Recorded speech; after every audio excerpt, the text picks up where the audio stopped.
Welcome back to Family Ties and Lies, the channel where the people closest to us reveal who they truly are, and where every story reminds you that blood does not always mean loyalty. If you have ever been betrayed by someone you trusted with your whole heart, then this story was made for you. Before we begin, tell me in the comments where you are listening from tonight. And if you believe it is never too late for a woman to reclaim her life, subscribe and stay with me, because what happens in this story will stay with you long after it ends. Now settle in, pour yourself something warm, and let me tell you what happened at my dinner table. They say a child sees what the rest of us are too polite to admit.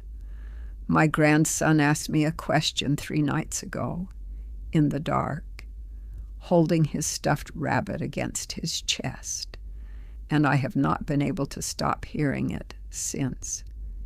He wanted to know if I was going to be thrown away.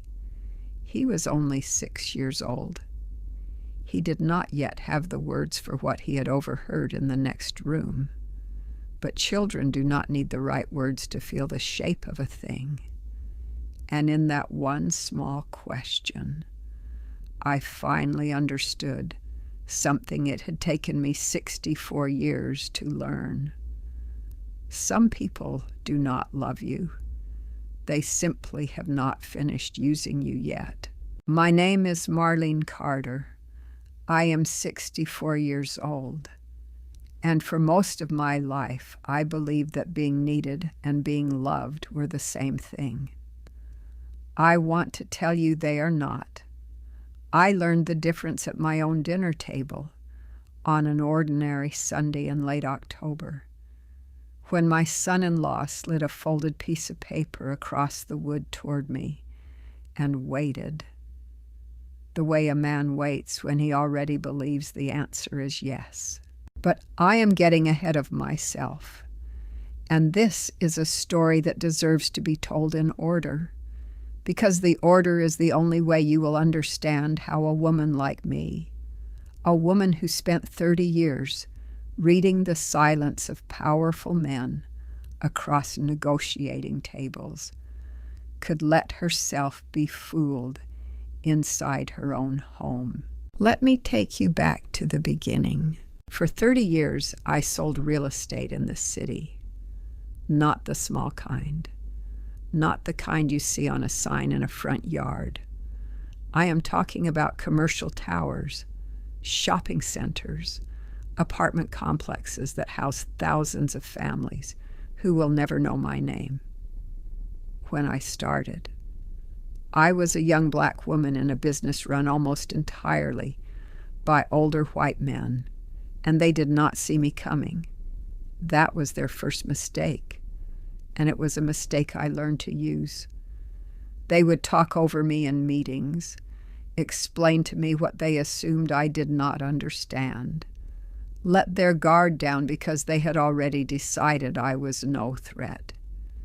And while they talked, I listened. I learned to read the things people do when they think no one important is watching. The hand that taps when a man is lying. The shoulder that drops when a man is desperate. The eyes that move to the door when a man has already decided to run. By the time I was 40, those same men were calling my office to ask for an appointment. By the time I was 55, I had built a fortune I never spoke about. A number with 9 digits in it.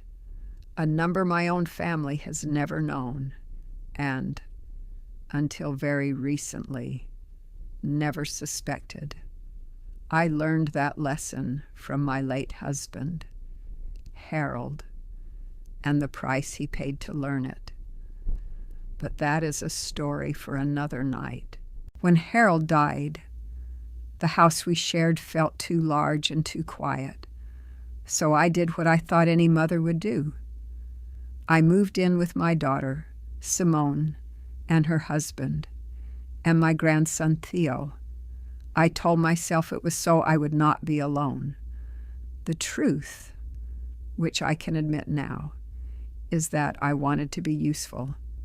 I wanted to be needed. And so, quietly, without announcement, I began to carry things. I paid most of the down payment on the house with the white columns that they were so proud of. I paid Theo's private school tuition every single year. I covered the repairs, the emergencies, the small leaks that drain a household, and I never asked to be thanked. I told myself this was love. I told myself a good mother is a door that never closes, a well that never runs dry. I did not yet understand that a well that never runs dry is not loved. It is used. My son-in-law is named Damon Wells, and I will be honest with you, because there is no point in telling you a story like this and lying about the parts that make me look foolish. When I first met Damon, I liked him.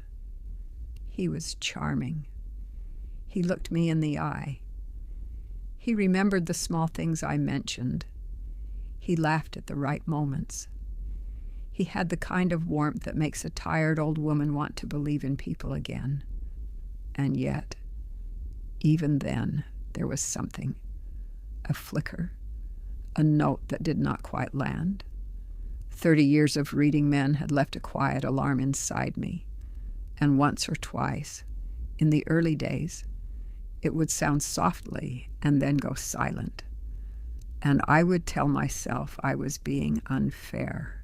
So when that Sunday came and dinner was finished and the dishes were cleared and Theo had been sent off to play, I did not see it coming the way I should have.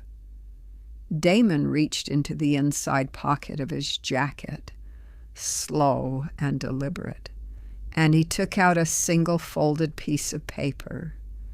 He smoothed it flat on the table with the side of his hand, and then he slid it across the wood toward me, and he sat back, and he smiled, and he waited.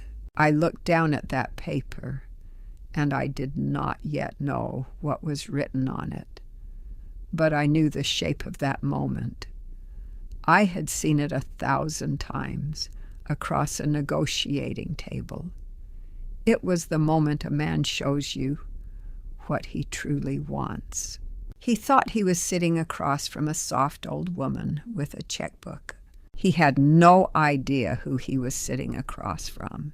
I unfolded the paper slowly. I have learned across a lifetime that the speed at which you move in a room communicates more than anything you say, and so I did not hurry. I smoothed it flat the same way Damon had, and I began to read. It was typed, printed, itemized down to the last line, the way a professional prepares a document when he wants you to believe the matter is already settled, and you are merely being informed of it. Across the top, in a clean, bold font, were the words Family Investment Opportunity. Beneath that heading sat a summary of a venture I had never heard mentioned before that evening, a commercial development project on the south side of the city, a property acquisition with a construction timeline, and a list of projected returns laid out in neat columns that promised the kind of growth no honest man promises. I read it the way I have read 10,000 documents. Not emotionally, precisely. The acquisition cost was listed at $1,200,000. Below that sat soft costs, permitting, architectural fees, a contingency line, and a figure for what the document called initial operating capital. At the very bottom, beneath a thin black line, sat a number written in a larger font than all the rest, as though the size of the type might make the size of the request feel reasonable. $2,400,000. And beside it, in Damon's own handwriting, in blue ink, were 3 words that turned my stomach to stone. Grandma's contribution. Confirmed. Confirmed. He had written the word confirmed beside a sum of money he had never once discussed with me, on a project I had learned about 90 seconds earlier, at my own dinner table, over the plates I had washed by hand for 30 years. I set the paper down. I folded my hands on top of it, and I looked up at my son-in-law. In 3 decades of negotiation, I learned to read a room before I read a single report. I learned to watch the hands, the shoulders, the small muscles around the eyes that betray a man long before his mouth does. And what I read in Damon Wells in that moment was not a son seeking his mother-in-law's blessing. It was not even a man making a pitch, because a pitch carries within it the possibility of no. There was no possibility of no in his posture. He sat with his elbows easy on the table and his chin slightly lifted, and his eyes steady on mine, and he was not asking me for anything. He was waiting for a transaction to process. He was waiting for a signature on a line that, in his mind, had been signed the day he married my daughter. I turned my eyes to Simone. My daughter was sitting to his right with her hands in her lap, and her gaze fixed on a spot on the table somewhere between us, a spot that required all of her attention so that she would not have to lift her eyes to mine. She did not speak. She had known. That was the thing that moved through me first, quieter than anger and far colder. She had known what was coming to that table tonight, and she had cooked beside me, and laughed beside me, and let her son show me his dinosaur drawing, and she had said nothing. Damon leaned forward then, and he gave me the warm, easy smile that had walked him through every door of his life. He told me he wanted to bring this to me first, before anyone else, because family should build wealth together. He used that phrase, build wealth together, as though he had practiced it in a mirror. He told me the timing was sensitive, that there were other investors circling, that a decision in the next several days would secure the most favorable terms. He told me he had run the numbers 12 times, and there was simply no version of this that did not work. I let him talk. I have always believed that a man will tell you exactly who he is if you give him enough silence to fill, and Damon filled it. He talked about the future. He talked about Theo's future, and I noticed, because I notice everything, the precise moment he reached for the boy's name. He talked about what kind of inheritance a man leaves, about legacy, about how he only wanted to honor what I had built by growing it. And the more he spoke, the more clearly I understood that this document was not a beginning. It was a confession. Somewhere, in some other room, in some other month, a decision had already been made about who I was to this family and what my purpose in it would be. I was not the woman who had raised Simone. I was not the grandmother who read the same page 4 times. I had been quietly, carefully recategorized. I was a funding source with a long and reliable history of approval, and the only question that remained, as far as the 2 of them were concerned, was how quickly the funds could be released. When he finally finished, the kitchen was very quiet. I could hear the old clock in the hallway, the one Harold and I had bought the year we married, ticking the way it had ticked through every important moment of my life. I picked up the paper. I looked at the word confirmed in that confident blue ink, and I said, in the easy, level voice I had used to close deals that made grown men sweat through their shirts, that this was certainly something to think about, and that I would need a few days. Damon smiled wider. He thought he had won. He had no idea who he was sitting across from. That document sat on my kitchen counter for 6 days. I did not throw it away. I did not slide it into a drawer where I would not have to see it. I did not call Simone, and I did not call Damon, and I did not pray over it or weep over it the way another woman might have. I propped it against the canister where I keep my coffee, in the one spot in that house that belonged entirely to me, and I let myself see it every single morning, because I have spent 40 years making decisions with a clear head, and I was not about to abandon the practice now, when I needed it most. I wanted to understand it, not the way you understand a wound, by feeling it, but the way you understand a deal, by taking it apart line by line until it has no secrets left. So I sat at that counter each morning with my coffee, black with 1 sugar, and I worked the numbers the way I had worked numbers my whole life. The acquisition cost first, $1,200,000 for a parcel on the south side. I knew that side of the city better than Damon knew his own reflection.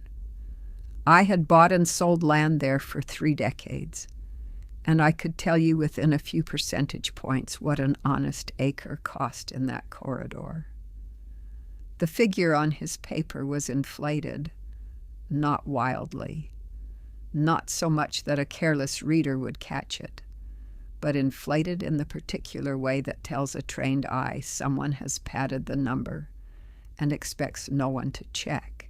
Then the soft costs, permitting fees that ran higher than any municipality in Georgia would charge, an architectural line with no firm named beside it, a contingency fund that was not a contingency at all, but a second, quieter request for money, tucked inside the first where a loving grandmother might not think to look, and that phrase at the bottom, initial operating capital.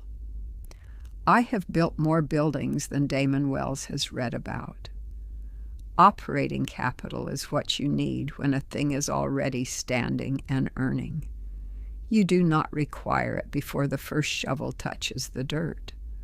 Unless, of course, the money is not meant for the building at all. Unless the building is the story, and the money is the point. I did not yet know what hole that money was meant to fill, but I knew, with the certainty of a woman who has watched desperate men dress desperation up in good fonts, that there was a hole. You do not write the word confirmed beside a sum you have not yet secured, unless you are already spending it in your mind.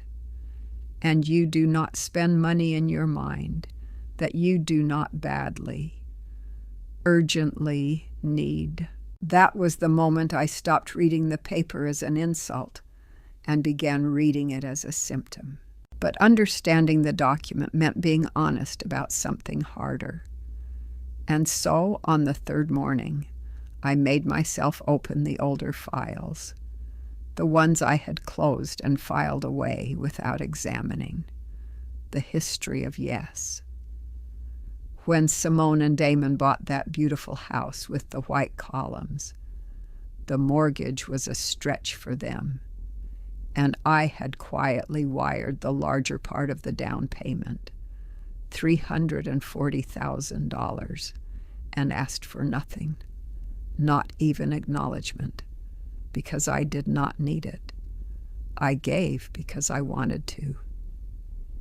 When Theo started at the private academy with the long Latin motto over the door, the tuition was $18,000 a year, and it appeared on my statement each fall without a single conversation, because somewhere along the way it had simply been decided that Grandma handled Theo's school.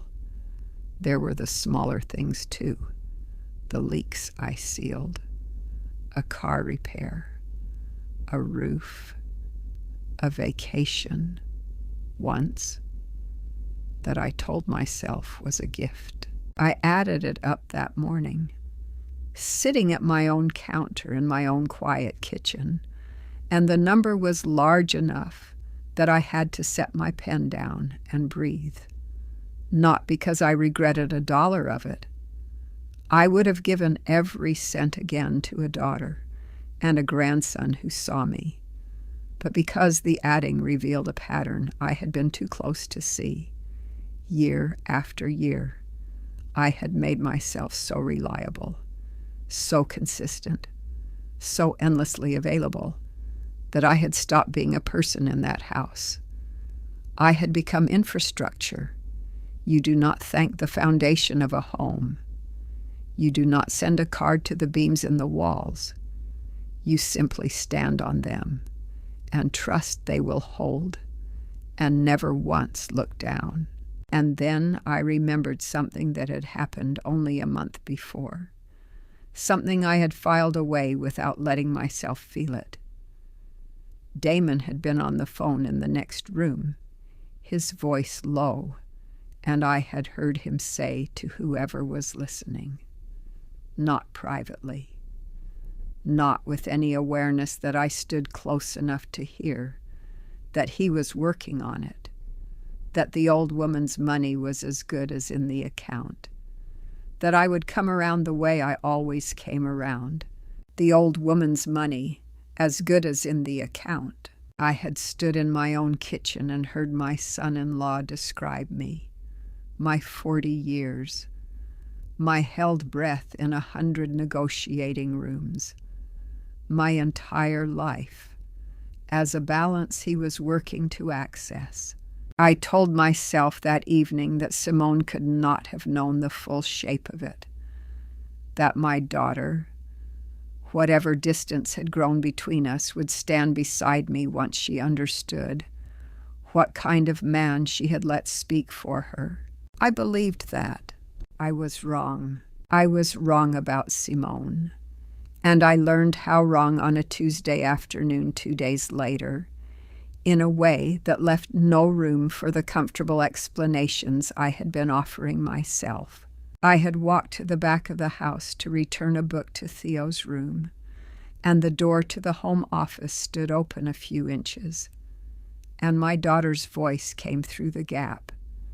She did not know I was near. She was speaking to Damon, and her voice was not the voice of a woman being pressured or pushed. It was easy.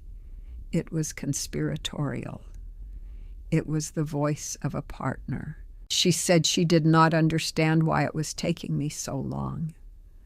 She said her mother had the money sitting there doing nothing, that I was an old woman in the autumn of my life with no use for that kind of wealth, and that all I really needed was a comfortable room and my grandson nearby and someone to bring me my coffee in the mornings. She said it the way you describe a house plant, something you water out of habit, that asks nothing of you, that exists in the corner of a room you have stopped really seeing. Then she said the sentence that closed a door inside me I would never open again, the same way. She said, if she does not come around on her own, we will help her understand how much she needs us. I stood in that hallway with my grandson's book in my hands, and I did not make a sound. 40 years of standing still, while men talked themselves into corners, had trained my body well. But something behind my ribs went very cold and very quiet. The way a great house goes quiet the moment the power fails, when every small hum you never noticed suddenly stops, and the silence tells you that something essential has gone out. We will help her understand how much she needs us. My own daughter, planning to make me feel small and frightened and alone in my own old age, so that I would sign away what I had spent a lifetime building. And the worst of it, the part that I turned over and over that night like a stone in my palm, was that she did not say it cruelly. She said it the way you discuss logistics. That was what undid me, not hatred. Hatred I could have understood, even forgiven. This was something colder. This was arithmetic. I went back to my room. I sat in the chair by the window where I do my reading, and I did not turn on the lamp. I let the dark come into the room around me, and I let myself understand, fully and without flinching, what I was sitting inside of. This was not a misunderstanding. This was not a son-in-law overreaching while a good daughter looked on, helpless. This was a campaign. The two of them had sat at some table in some quiet hour and built a strategy around my isolation, and I had cooked their Sunday dinners while they refined it. But here is the thing about sitting still for 40 years while other people talk. You hear everything, and there was something else I had heard, something I had filed without understanding it, that came back to me now in that dark room and made me sit up straight. 3 nights earlier, Damon's phone had rung at the dinner table, late, well past 9 in the evening. He had looked down at the screen, and something had crossed his face, fast, before he smoothed it away. He had stood up and walked out to the back patio to take the call, sliding the glass door shut behind him, and through the window I had watched him without seeming to watch him, the way I have watched 1,000 men. He was not relaxed. He was pacing. His free hand kept moving to the back of his neck, and whatever the voice on the other end was saying, Damon was doing far more listening than talking, which for a man who loved the sound of his own voice was its own kind of confession. When he came back inside, his face was arranged into ease again, but he had reached for his wine glass and drained half of it in one swallow, and his hand, I noticed, was not entirely steady.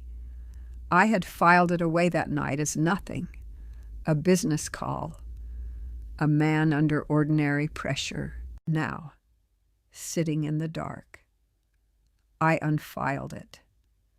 A man does not pace on his own patio at 9 in the evening over a deal that is going well. A man does not drain his wine and steady his hand over good news. That phone call, the inflated numbers, the urgent timeline, the word confirmed written in ink before a single dollar had been promised, the operating capital requested before the building existed. These were not separate things. They were one thing, viewed from different angles. Damon Wells was not building a fortune. He was drowning. And he had decided, calmly and in partnership with my daughter, that I was the dry land he would climb over to save himself, even if climbing over me meant pushing me under. I did not cry that night. I want to be honest about that, because people expect tears, and there were none. What I felt instead rising slowly through the cold, was something I had not felt in years. It was the old feeling, the one from the negotiating rooms, the clarity that comes the moment you stop hoping the other side is honest and finally see the deal for what it truly is. I reached over and turned on the lamp. I took out a clean, legal pad, the kind I have used my whole working life, and I uncapped my pen. It was time to find out exactly who Damon Wells really was. But before I tell you what I found, I have to tell you about Harold, because you cannot understand the woman who sat down with that legal pad unless you understand the man who made her and the promise I had been keeping for 11 years without telling a living soul. Harold Carter was the only person who ever saw all of me. We married young, before either of us had anything, when my whole fortune was a second-hand car and a license to sell real estate and a stubbornness that frightened people. He was a quiet man, a high school mathematics teacher, and he never once in 37 years of marriage felt small, standing beside a wife who out-earned him 100 times over. That is rarer than you know. Most men cannot bear it. Harold used to say that he taught children to love numbers all day, and then came home to a woman who made numbers love her, and he considered himself the luckiest man in Georgia. Harold came from people, a large family, brothers and cousins, and an aunt who had half-raised him, scattered across the state. And when the money came, when the buildings started rising and the name Carter started meaning something in the offices downtown, those people came too. They came the way water finds the lowest part of a floor, quietly, steadily, into every crack. It started small, a loan to a brother for a business that never opened, school money for a nephew who never enrolled, a mortgage rescued for a cousin who had, it turned out, 3 other mortgages no one knew about. Harold could not say no to them. It was the one flaw in a nearly flawless man.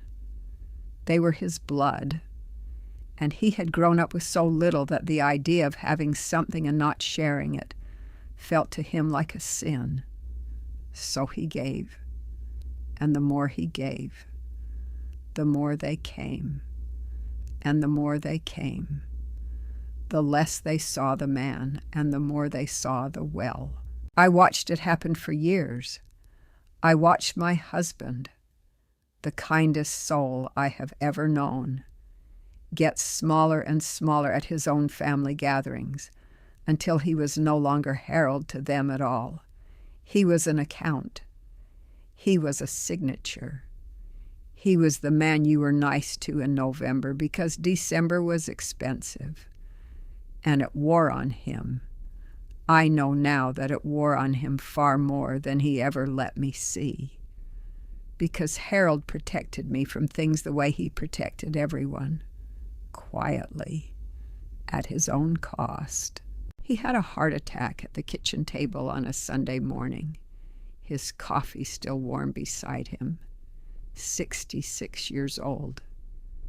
The doctors used the language doctors use, but I have always believed that a man can be hollowed out slowly, year after year, by people who love what he provides more than they love him. Until one ordinary morning, there is simply not enough of him left to keep going. After the funeral, his family came again. Of course they did.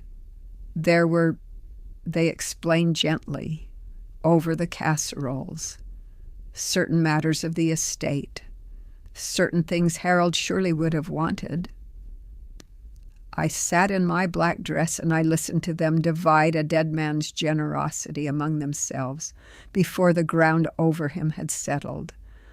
And I understood, finally and completely, what had killed my husband. That night I found the letter. Harold had written it the year before he died and left it with our attorney, with instructions that I receive it only when I was ready. In it, he told me he knew what his family had done to him, that he had always known, and that he had let it happen because he could not become a man who turned away his own blood. But he asked one thing of me. He asked that I never make his mistake. He asked that I never let anyone, not even our own child, reduce me to what I could give. He wrote one sentence that I have carried every day since. Promise me you will only give your true self to someone who can see you with empty hands. Someone who can see you with empty hands. A person who would value you if you had nothing. A person who loved the woman and not the well. That was the day I made my decision. The decision that no one in my family ever understood, because no one in my family ever knew. I would never again let anyone know the true size of what I had. The 9-digit number would stay buried. I would give, yes, because giving was in my nature, and I would not let bitterness make me into someone Harold would not recognize. But I would give while watching. I would hold my fortune like a lantern in a dark room and study the faces it revealed. Because money does not change people. That is the lie we tell. Money simply shines a light on who they were all along and waits for you to be brave enough to look. For 11 years, I had been watching. I had been giving and watching and quietly waiting to learn whether the people I loved could see me with empty hands. I had told myself it was patience, sitting in that dark room with Harold's promise echoing through me. I understood it had also been a test, a long, silent test that I had never let anyone know they were taking.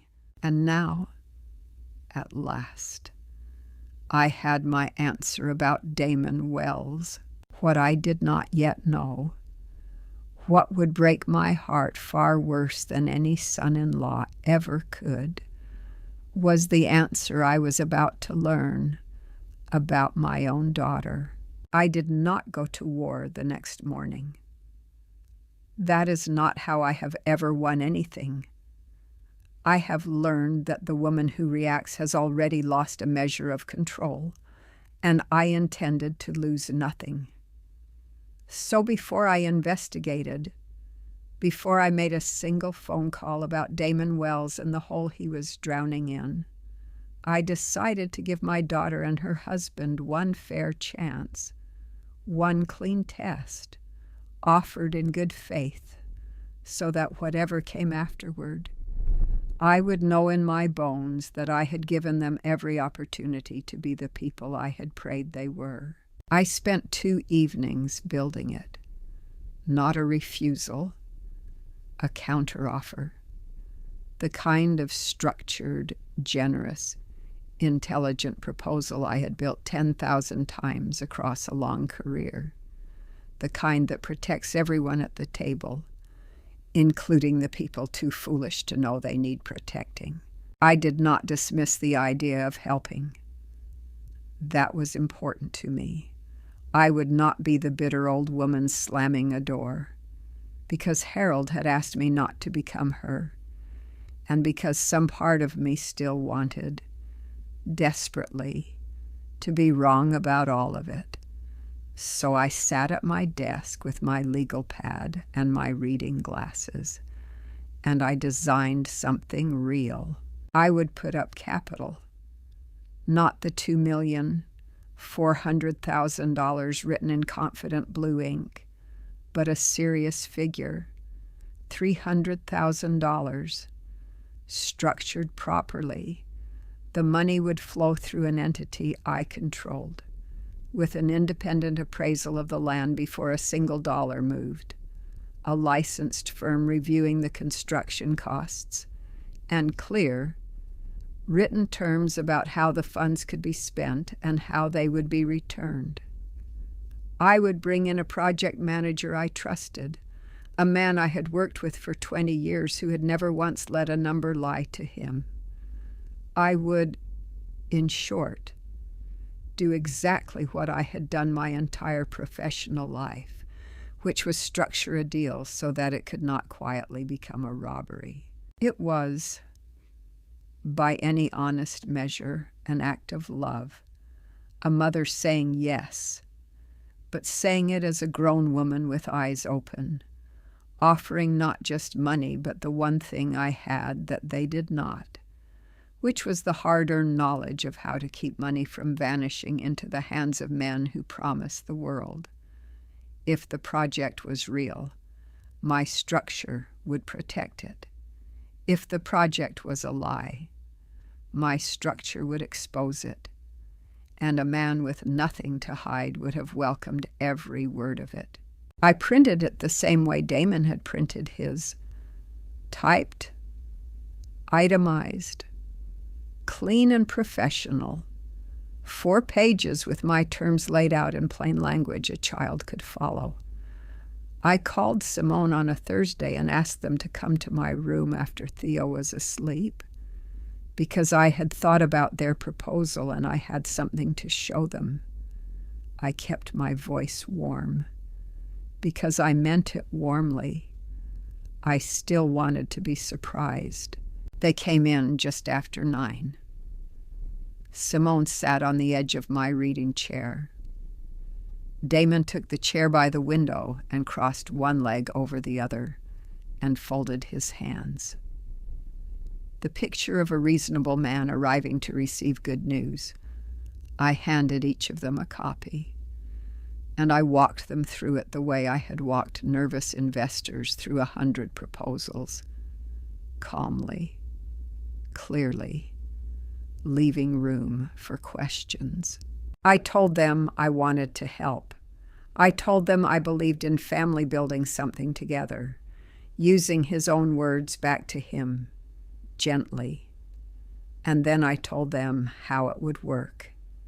The independent appraisal, the reviewed costs, the project manager, the structured release of funds tied to real milestones. I told them this was not a smaller version of their dream. It was a safer one. A wedding is one day. I almost said, before I remembered this was not a wedding at all. And I caught myself. And I said instead that a building is a long road, and we would walk it with our eyes open, together. I watched Damon's face the entire time. I have spent my life watching faces, and I have rarely seen one do what his did in that room. He did not look disappointed. I had braced for disappointment, even for anger, and I could have worked with either. What crossed Damon Wells's face, fast, before he buried it under that warm and easy smile, was contempt, pure and unmistakable. The expression of a man who has just been handed something beneath him by someone he had already decided was beneath him. The independent appraisal was a problem for him. The reviewed costs were a catastrophe for him. The project manager who could not be lied to was. I understood in that instant, watching his jaw tighten, the end of everything he had planned. My offer was not too small for Damon. It was too honest. And an honest structure is poison to a man who needs the chaos. He recovered quickly. He always did. He told me he appreciated the thought. that he could see I had put real care into it. Then he set the 4 pages down on my side table without turning past the first page, the way you set down something you have no intention of keeping, and he said the timeline simply would not allow for all of that. The other investors, he reminded me. The favorable terms. There was no time for appraisals and project managers and milestones. He needed a decision, and he needed the full amount, and he needed it soon. Then he glanced at Simone and my daughter, who had not said a single word, looked down at the pages in her lap and would not meet my eyes. That look told me everything before another word was spoken. But the words, when they came 3 days later, were so much worse than I had prepared for. Damon Wells called me 3 days later, and his voice on the phone was a thing of practiced calm. He said he thought it would be good for all of us to sit down together and clear the air, that there had been some tension, and that tension was the last thing this family needed. He used that phrase, clear the air, the way men use it when the air is precisely what they intend to fill with smoke. I agreed to meet, not because I needed anything clarified. I had understood the situation with perfect clarity since the night I sat in the dark with Harold's promise. I agreed because I wanted to watch his face while he said whatever he had rehearsed. I have always believed you should let a man show you the whole of himself at least once, so that you are never tempted, later, to doubt what you saw. We met in the living room of the house with the white columns, the house I had quietly paid the larger part of, to put a roof over their heads. Simone had made coffee. She set a cup in front of me with both hands and would not look at me as she did it. And then she sat down beside her husband on the sofa, close to him, folded into the cushion at his side the way a soldier falls into formation, not beside me, beside him. I sat in the armchair across from the two of them, and I set my coffee on the table untouched, and I waited. Damon began the way he always began, with warmth. He told me he respected me. He used the word deeply. He respected me deeply. He said he knew I had built something extraordinary, that he admired it more than I could know, that everything he was trying to do was in honor of the legacy I represented. He spoke smoothly, without breaking eye contact, in the voice of a man who has confused confidence with correctness and has never once in his life been made to feel the difference. Then, slowly, the warmth began to cool, the way it always does with men like him. By degrees so small you could almost convince yourself you imagined the chill. He said he was worried. He said my hesitation about the investment had created an uncomfortable atmosphere in the home, and that a child, a sensitive child like Theo, could feel that kind of tension even when the adults thought they were hiding it. He said children needed stability above all things. He said it would be a shame, a real shame, if the stress of all this began to affect the boy. I said nothing. I have learned that silence will draw a man further out onto the ice than any question ever could. And Damon walked right out onto it. He told me that he and Simone had been talking and that they had been considering, for a while now, the possibility of relocating. There were opportunities, he said, in other states, better markets for the kind of work he wanted to do. He said it gently, regretfully, as though the idea pained him. And then he said the thing he had come to say, the blade he had wrapped in all that soft cloth. He said that, of course, if they were to move, it would be hard on everyone, especially on my relationship with Theo. Distance was difficult for a boy that age. He might forget, in time, the way young children do, but, he said, leaning forward now, all of that became unnecessary if we could simply move forward together as a family. If everyone was invested in the same future, then no one would have any reason to go anywhere. There it was. He had reached across the table and picked up my grandson and held him in front of me like a ransom. Sign, and you keep the boy. Refuse, and he disappears into another state and grows up and forgets the old woman who read him the same page 4 times. Damon Wells, who knew exactly what Theo was to me, because I had never once hidden it, had decided to use the purest love in my life as leverage in a swindle. I turned to look at my daughter. I gave her every second she could possibly need. I watched her face for the correction that did not come. For the moment, she would reach over and put her hand on her husband's arm and say, "Damon, that is enough." Or, "That is not what we agreed." Or even just look at me with something in her eyes that told me my daughter was still in there somewhere, behind whatever he had built around her. Simone met my eyes, and she said nothing at all. She let it stand. She let her husband threaten to take her own child from her own mother, and she sat in her formation beside him, and she chose in front of me, with full knowledge of what she was doing, to say nothing. That silence was louder than anything Damon had said. He could threaten me. He could scheme against me. He could call me an old woman whose money was as good as in his account, and none of it surprised me, because he had never been mine. But Simone was mine.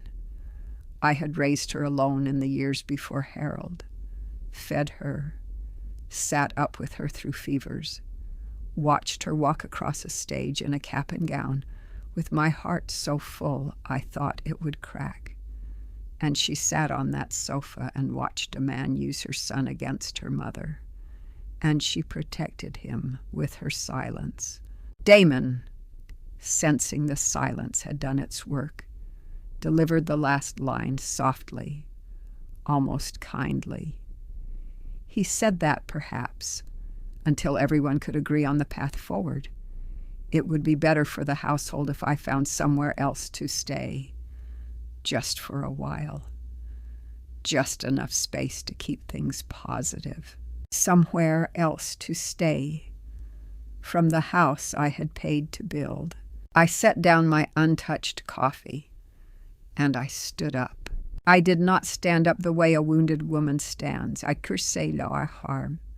I have seen women stand from tables in defeat, and I have seen them stand in rage, and I had decided somewhere in the last several seconds that I would do neither. I rose the way I had risen from 1,000 negotiating tables across 40 years, slowly, deliberately, with the unhurried calm of a woman to whom the room still belongs, even as she is leaving it. I picked up my purse from beside the chair and settled the strap onto my shoulder in one smooth motion. I reached down and fastened the single button on my jacket, the way I have always fastened it before walking into a room that requires me to be unshakable, and the way, I realized in that moment, I now needed to fasten it before walking out of one. Damon watched me, Something flickered behind his easy expression, the first crack in it I had seen all evening. He had expected tears. He had expected pleading. He had built his entire performance around the certainty that I would break in that living room and reach for my checkbook to make the threat go away. My stillness was not in his script, and a man who has only one script does not know what to do when the other person stops following it. I looked at him for a long moment. I let him sit in it. Then I said, in the level, almost gentle voice I had used to close deals that left grown men loosening their collars, that I understood exactly what he was saying. Exactly. I gave the word a small weight, the kind of weight that, if he had been a wiser man, would have frightened him. Then I turned to Simone. I did not say her name. I did not plead with her or accuse her. I simply looked at my daughter, one last long look, and I let her see that I had seen her. Not with anger. Anger is loud, and anger is hot. And what was moving through me was neither. It was something colder and far cleaner than anger. The particular clarity that arrives when you finally stop hoping a person is something they have spent years showing you they are not. She dropped her eyes to her lap. She could not hold it. And that, too. I filed away. I walked to the door. No one followed me. No one called my name. Theo was asleep upstairs, in the room I had decorated myself, under the small lamp shaped like a hot air balloon that I had bought him for his 4th birthday. And I did not go up to him, because I knew that if I saw that boy's sleeping face in that moment, I would not be able to keep the floor of myself from giving way. And I had decided that I would not give Damon Wells the satisfaction of seeing 1 inch of me crack inside that house. I opened the front door and stepped out under the white columns into the October night, and the air was cool and clean and smelled of the magnolia, and I walked down the long drive to my car, the way I have walked everywhere my whole life, without hurrying, without looking back, without giving a single soul behind me the gift of watching me fall apart. I got into my car. I closed the door, and then, for a moment, I simply sat. I want to be honest about what those first few minutes held, because the honesty matters. For 4 minutes, by the clock on the dashboard, I did not start the engine. I sat in the dark of that driveway, in front of the house I had built for them, and I let the full weight of the evening rest on me without flinching away from it. My grandson, used as currency. My daughter, choosing silence the way you choose a side. The man inside, certain he had won, already, no doubt. Telling Simone that the old woman would come around by morning the way the old woman always came around. I let myself feel every pound of it. I did not push it away. You cannot make a clear decision while you are busy pretending you do not hurt. And I have never in my life made an important decision any way but clearly. And then, when the 4 minutes were finished, something in me settled. The hurt did not leave, but it moved over, the way you move a heavy thing to one side of a table so that you have room to work. And into the space it left came the old feeling, the one from the rooms full of men who had underestimated me, the one I trusted more than any other feeling I owned. Resolve, cold, quiet, patient resolve. I reached into my purse and I took out my phone. My hand, I noticed, was perfectly steady. I scrolled to a number I had kept for 11 years, a number I had called for every property matter and every contract and every document that required someone with sharp eyes and no sentiment whatsoever. I pressed it, and I lifted the phone to my ear, and I watched the lit windows of that beautiful house while it rang. A voice answered on the second ring, alert despite the hour, the voice of a woman who had learned long ago that when I called late, it mattered. I did not waste a word. I told her I needed to see her first thing in the morning. I told her to clear whatever was on her calendar, because what I needed to set in motion could not wait, and because once I started it, there would be no undoing it. She did not ask me a single unnecessary question. She had worked with me far too long for that. She simply said she would be ready at 8. I ended the call. I set the phone in the seat beside me. Then I started the engine, and I backed slowly out of the driveway, and I drove home through the quiet October streets to begin.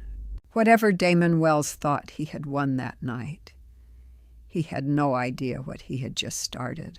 But to understand why I was so certain, so unshakable in that driveway, I have to take you back. Because the truth is that the most important thing that happened in this entire story did not happen at a dinner table or in a living room full of practice threats. It happened 3 nights before any of that, in the dark of my own bedroom, and it came from the smallest and most honest voice in that house. It was past 11 o'clock. I had not been sleeping well, and I was sitting up in bed with a book I was not really reading, when I heard the soft pad of small feet in the hallway and a knock so quiet it was almost a question against my door. I knew that knock. I had known it since Theo was old enough to climb out of his bed and come find me when the house got too dark and too large around him. I told him to come in, and the door opened, and there he was in his dinosaur pajamas, clutching the stuffed rabbit he had slept with every night of his life, his hair flattened on one side from the pillow.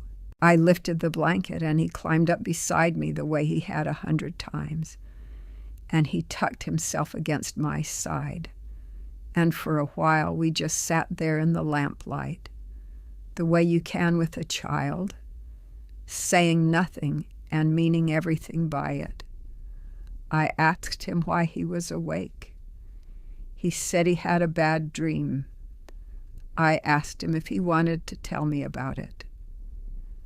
And he was quiet for a moment, in the way children go quiet when the thing on their mind is not the thing they came to say. Then he said something that stopped the breath in my chest. He said, "Grandma, are you going to go away?" I kept my voice very gentle. I asked him what made him think such a thing.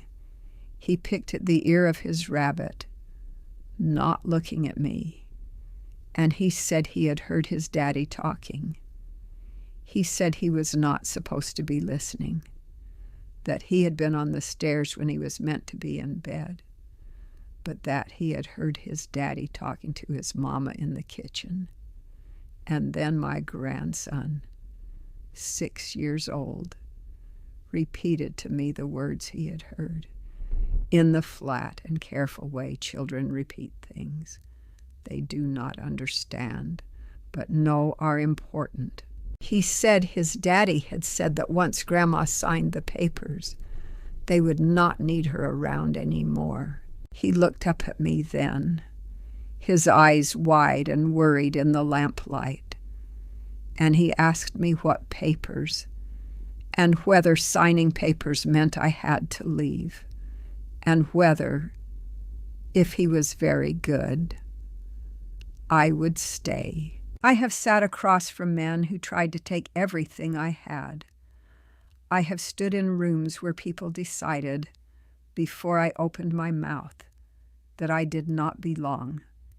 In 40 years, not one of them ever managed to land a blow that reached the center of me. My grandson, holding a stuffed rabbit, asking me with his whole trusting heart whether being good enough might keep me from being thrown away, reached it in a single sentence. Once Grandma signs the papers, we will not need her around anymore. There it was, the whole of it, in the unguarded words of the one person in that house who could not lie to me. Not a misunderstanding.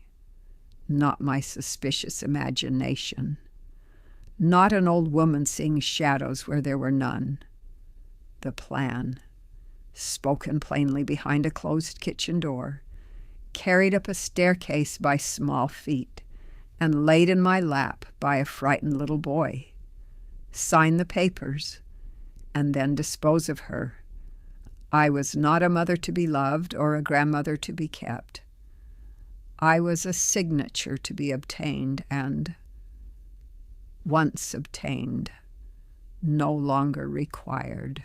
I did not let Theo see what those words did to me. That was, I think, one of the hardest things I have ever done. Harder than walking out of that living room would later be. Harder than anything that came after. I gathered every ounce of the discipline 40 years had given me, and I smiled down at that boy, and I smoothed his flattened hair, and I told him the truest thing I knew how to tell him. I told him that no papers in the world could ever make me stop loving him. I told him that whatever happened, whatever the grown-ups decided, he was never, ever to believe that he had to earn his place with me, because his place with me was the one thing in this life that could never be taken away. I told him that being good is something you do because it is right, not because you are afraid of losing somebody's love, and that anyone who teaches a child otherwise is teaching him a lie. He listened with his whole face the way children do, and then he sighed. The deep, contented sigh of a child who has handed his worry to an adult and trusts that it has been safely received. And within minutes he was asleep against my shoulder. I sat there in the lamplight for a long time, holding my grandson, listening to him breathe. And I made 2 decisions in that quiet hour that would shape everything that followed. The first was that I would protect that child with everything I had, no matter the cost, for the rest of my life. The second was colder, and I made it just as completely. Damon Wells had taught my grandson to fear losing love. He had turned the purest thing in my world into a weapon, and whatever it took, however long it required, I was going to make certain that the only person in danger of losing everything was Damon Wells himself. Then I carried Theo back to his bed, and I tucked him in, and I began, very quietly, to think. That memory of Theo at my door, you understand, was 3 nights old by the time I walked out of that living room with the white columns. Let me bring you back, then, to the present, to the night of the ultimatum itself, the night I drove home alone through the quiet October streets, with my hand steady on the wheel. I was not driving home in shock. I had known the shape of the thing for 3 nights, ever since a small boy carried it up a staircase to me. What I had needed was for them to say it out loud, in their own voices, in a room I could remember clearly, so that no part of me would ever be tempted to soften it later into something more forgivable. Now they had, and the time for watching was over. I came in through my own front door and stood in the hallway, and the house was very quiet around me. Grief has a shelf life. I have always believed, if you are disciplined enough to give it one. So I did what I have done at every hard threshold of my life. I gave myself exactly 1 hour. I went to the chair by my window and sat down without turning on the lamp, and I set the timer on my phone for 60 minutes, and I let myself feel all of it, the whole weight of what I had lost.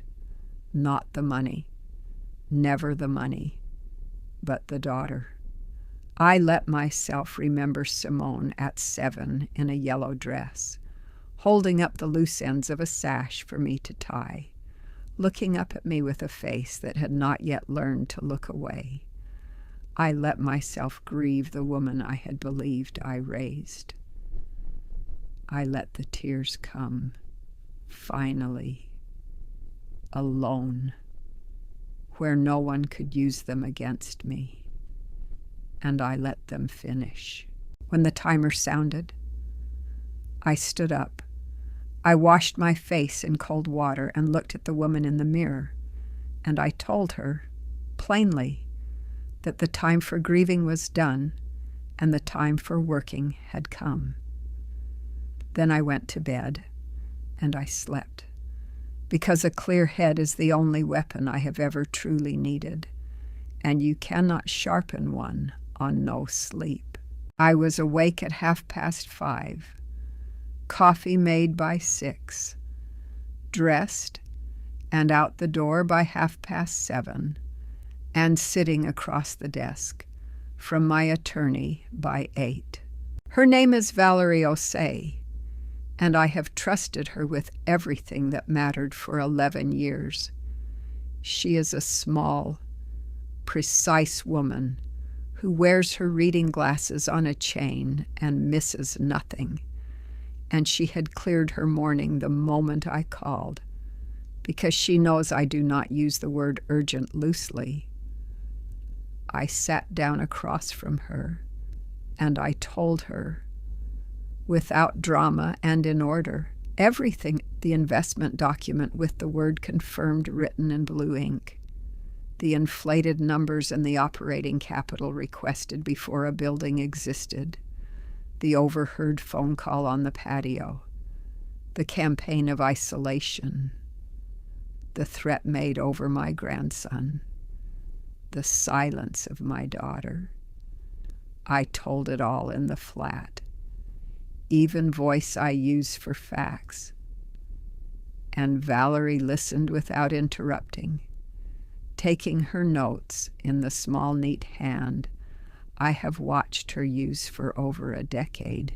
When I finished, she set down her pen and looked at me over the top of her glasses, and she asked the only question that mattered. She asked me what I wanted to do. And here I must be honest with you, because the honesty is the whole point of telling this at all. I had not seen this coming from years away. I am not a woman who suspects everyone, and I had wanted, more than I can say, to be wrong about Damon Wells. The stillness I had felt about him was real, but I had spent 2 years talking myself out of it, telling myself I was being unfair, that Simone was happy, that a suspicious old woman was a burden no family deserved. I had not built defenses in advance. I had given the way I always gave. So now, with the truth finally undeniable, I was not executing some long-laid plan. I was scrambling, fast and frightened, to protect myself and the people I loved before a desperate man could finish what he had started. But scrambling is not the same as helpless. I had spent 40 years learning to move quickly under pressure without letting the pressure move me. And so I told Valerie what I wanted, and I watched her recognize that she was not looking at a panicking victim, but at a woman who had decided fully and finally to fight. I told her to begin transferring my primary holdings into an irrevocable trust immediately, and to move heaven and earth to finalize it before anyone on the other side understood what was happening.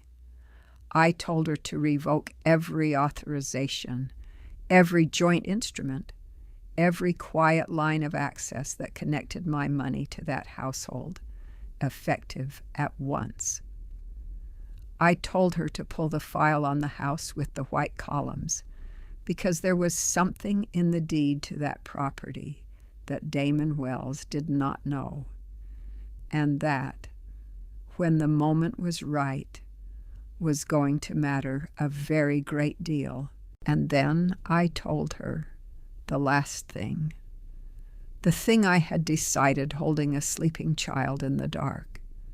I told her I wanted to know everything there was to know about who Damon Wells truly was. Every business he had touched, every debt he carried, every door he had walked through before he walked through ours. Valerie wrote it all down.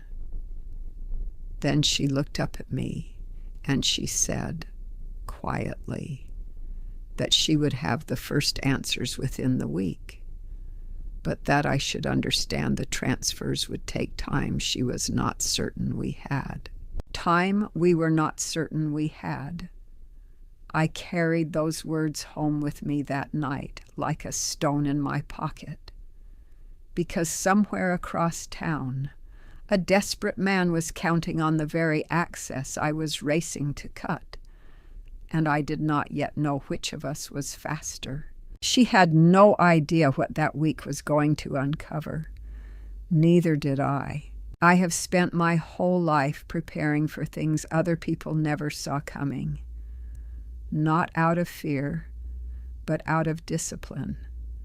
I learned early, in rooms where I was the only one who looked like me, that the person left standing when the floor gives way is almost always the one who quietly checked the boards beforehand. So while Valerie set the machinery of my own protection into motion, I turned my attention to the other half of the work, the half I had been waiting 2 years to do in earnest. I was going to learn the truth about Damon Wells, and I was going to learn it the way I had learned everything that ever mattered, thoroughly, patiently, leaving nothing to hope. Valerie brought in a man she had used for years, a former forensic accountant named Reuben, who now did quiet, careful work for people who needed to know things before they acted on them. I had met his type many times across my career, the kind of man who can take a single company name and, given a little time, hand you back the entire skeleton of a person's finances. I told Reuben I was not in a hurry, which was a kindness I extended because I knew it was the fastest way to get something done right. I told him I wanted everything, and I told him that I had reason to believe that what he found would not be pretty. It took him 9 days, and it was not pretty. The picture that came back was the picture I had read in that inflated investment document on the first morning. Only now it had a name and a number and a great deal of teeth. Damon Wells was not a man building a fortune. Damon Wells was a man going under, and going under fast. The development company he ran, the one whose letterhead had sat so confidently atop his proposal, was a shell with almost nothing real inside it. There had been one project, years before, that had done modestly well, and Damon had spent every year since trying to recapture that single success with money he did not have. He had taken on debt the way a drowning man takes on water, in great, desperate gulps, each loan used to service the last. There was a line of credit drawn down to nothing. There were 2 business loans in default. There was a second mortgage on the house with the white columns that I had never been told about, taken out against a home I had paid the larger part of, without a word to me, and, I would later learn, without full honesty, even to Simone. And then there were the parts that were not banks at all. That was the part that made Reuben lower his voice when he called me, even alone in his own office. Some months earlier, when the legitimate lenders had finally closed their doors to him, Damon had turned to money of a different kind, private money, the kind that does not run credit checks because it does not need to, the kind that does not take you to court when you fall behind because it has older and more direct methods of collection. Reuben had traced a sum, a large one, several $100,000, that had come to Damon from a man whose name appeared on no legitimate filing anywhere, a man known in certain corners of the city by a reputation that did not bear repeating at a dinner table. I sat with that for a long while after I hung up the phone. It changed the shape of everything. I had believed, until that moment, that I was dealing with a swindler, an ordinary grasping man who had married into a family and decided to drain it. That was bad enough. But a swindler in debt to a bank is merely dishonest. A man in debt to people who collect with their hands is something else. He is dangerous, and he is desperate. And desperation is the most volatile substance I have ever had to negotiate around, because a desperate man does not calculate the way a comfortable one does. A desperate man, backed against a wall by people he genuinely fears, will do things a reasonable man never would. And that desperate man was sleeping every night under the same roof as my daughter and my grandson. Now the rest of it made a terrible kind of sense. The $2,400,000 he had written confirmed in blue ink. The urgency, the sensitive timeline, the other investors who did not exist. The phone call on the patio that left his hand unsteady. He had not been padding numbers to enrich himself. He had been trying to raise enough in one great desperate haul from the old woman who always said yes, to pay back the kind of man who does not accept being told no. Theo, held up as ransom, had not been cruelty for its own sake. It had been a drowning man grabbing for the nearest thing within reach, and the nearest thing was a child's love, and he had used it without hesitation, because men that far underwater have already let go of every line that connects them to decency.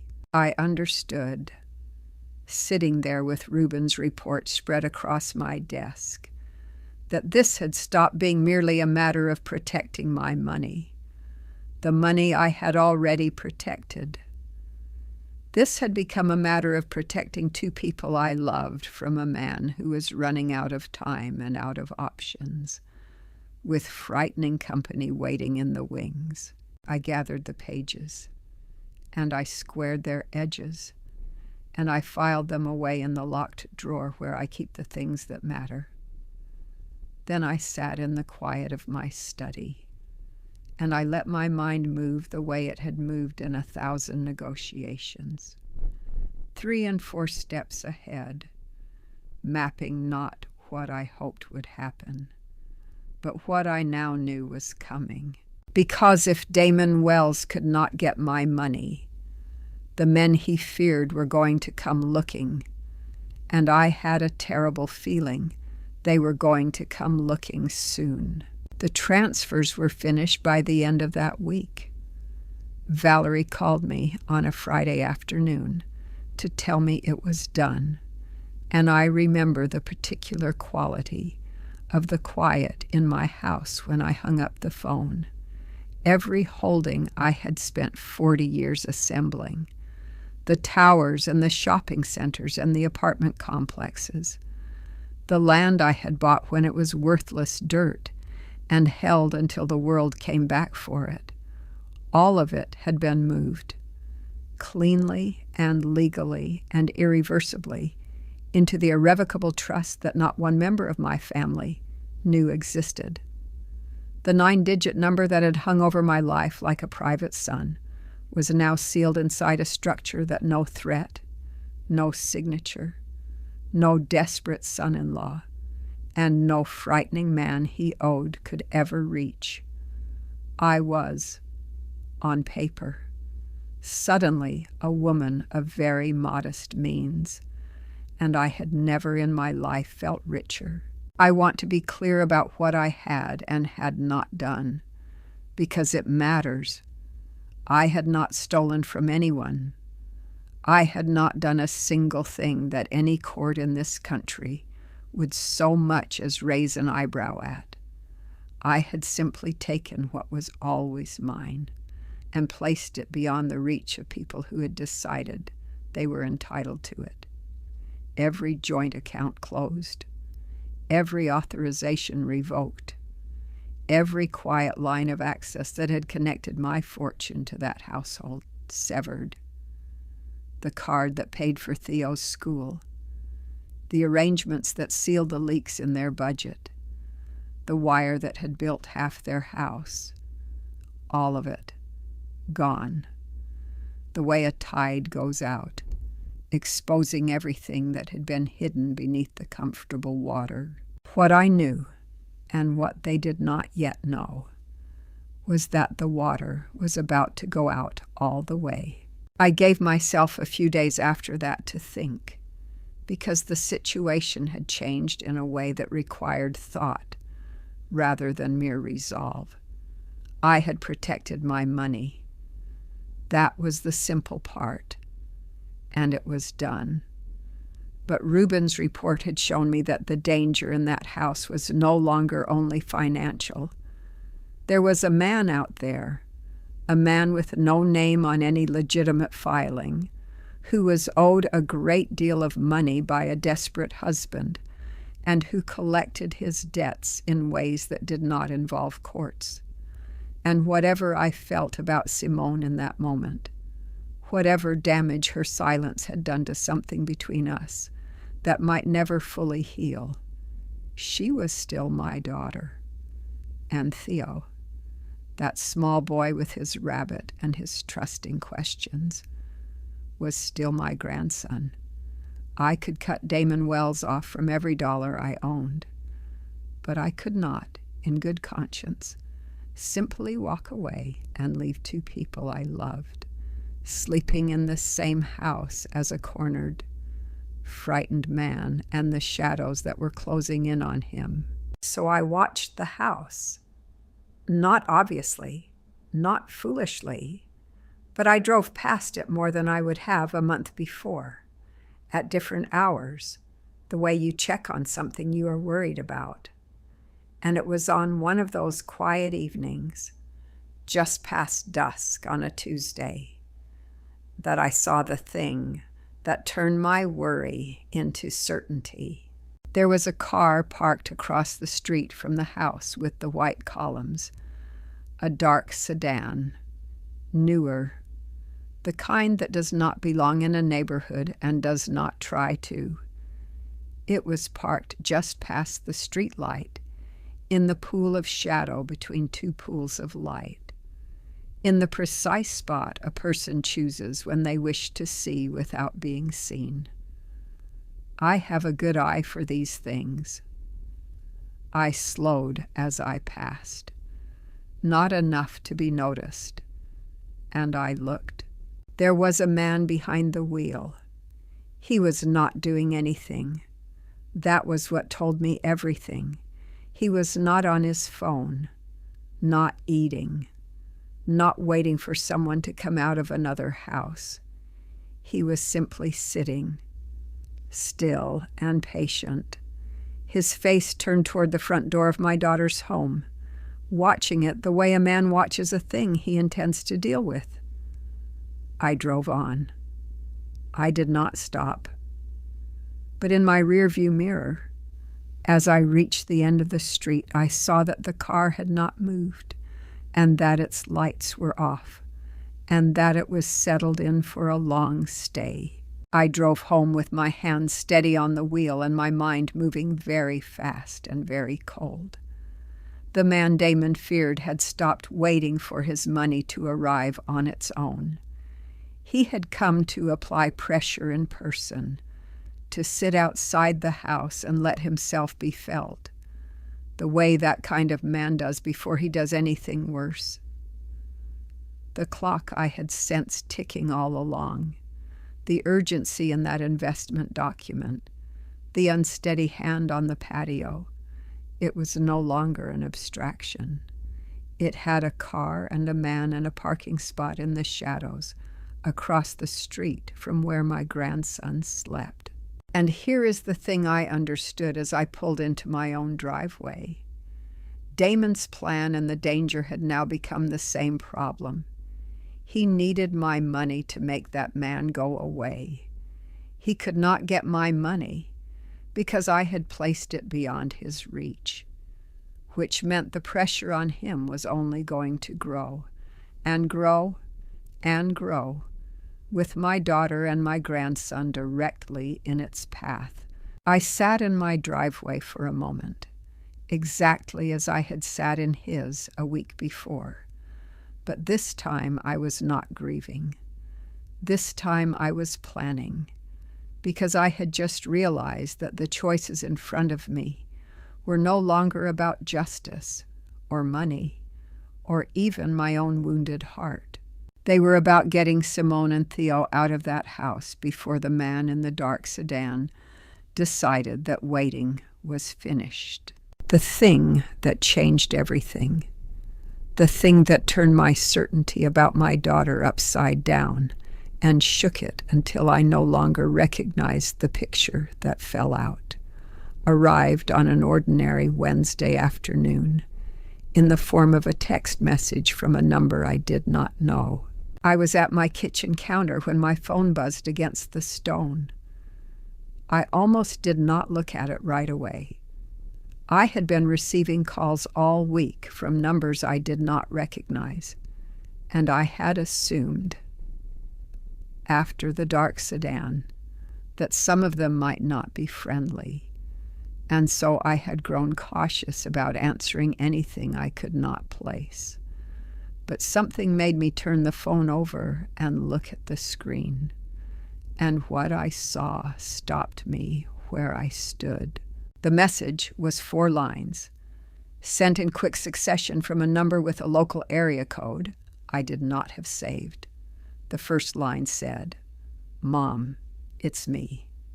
The second said, "I'm using Renata's phone. I can't talk on mine."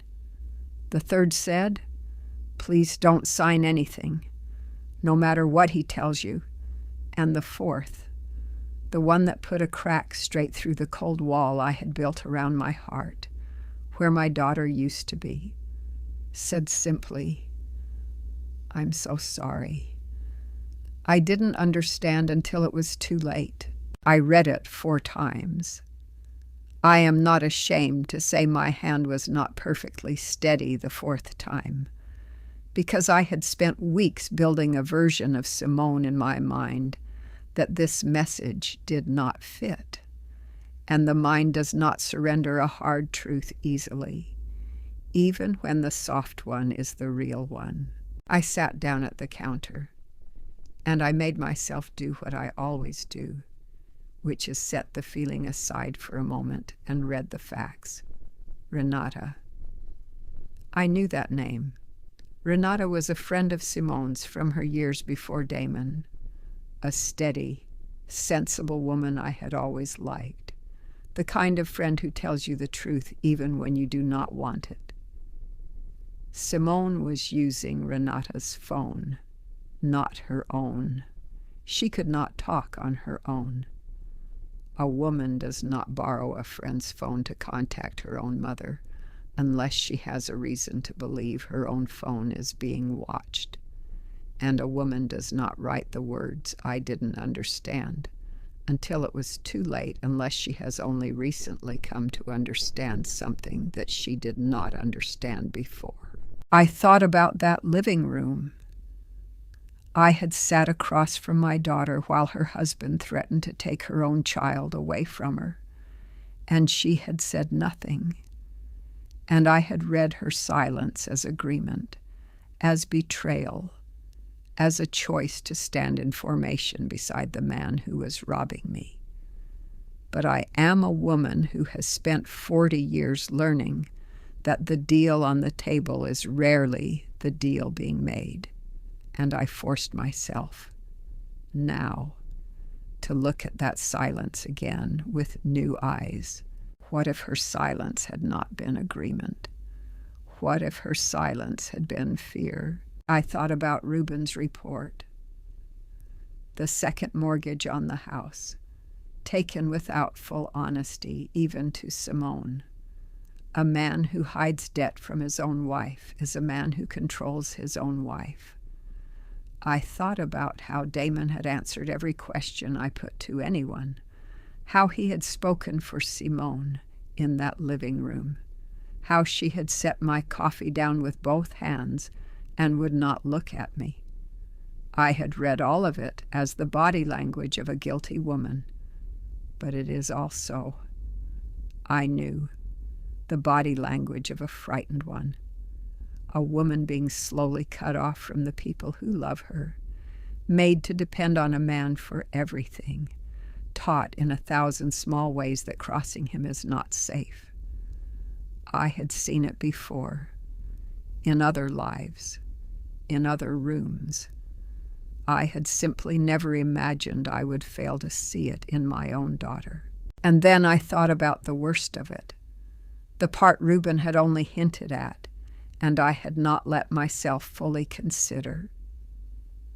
There had been something in that report about how Damon held things over people, a reference, vague but chilling, to leverage he kept against those closest to him, secrets he had collected and stored the way other men collect savings, to be spent when obedience was required. I did not yet know what he held over Simone, but I knew now that he held something.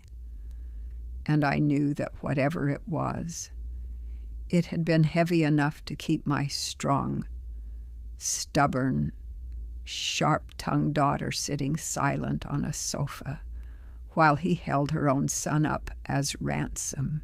She had not been his partner. She had been his prisoner.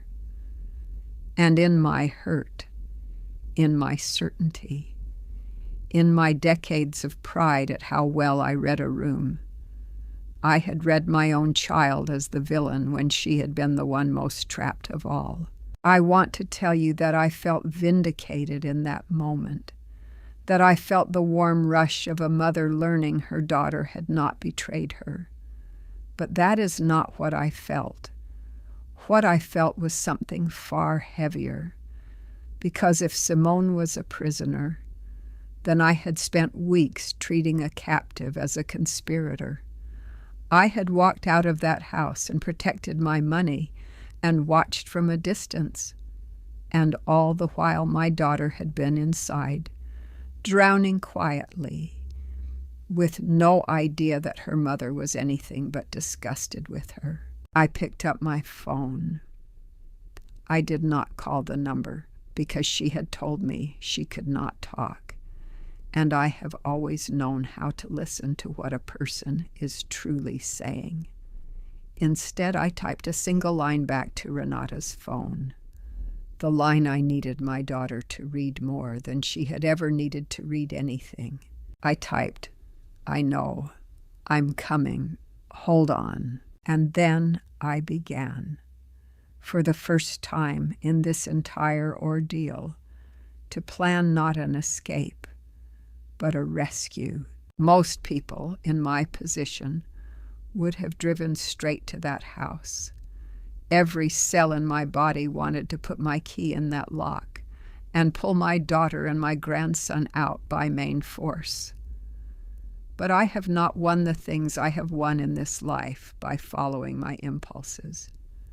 So I sat at my counter and made myself put the mother aside for 1 hour and let the strategist work, because the mother would get them hurt, and the strategist might, if she was careful and if she was lucky, get them free. I will be honest with you about the luck, because it would be a lie to pretend I held every card. I did not. I had moved quickly in the weeks since that first dinner, faster than I had ever moved on anything, but quickly is not the same as completely.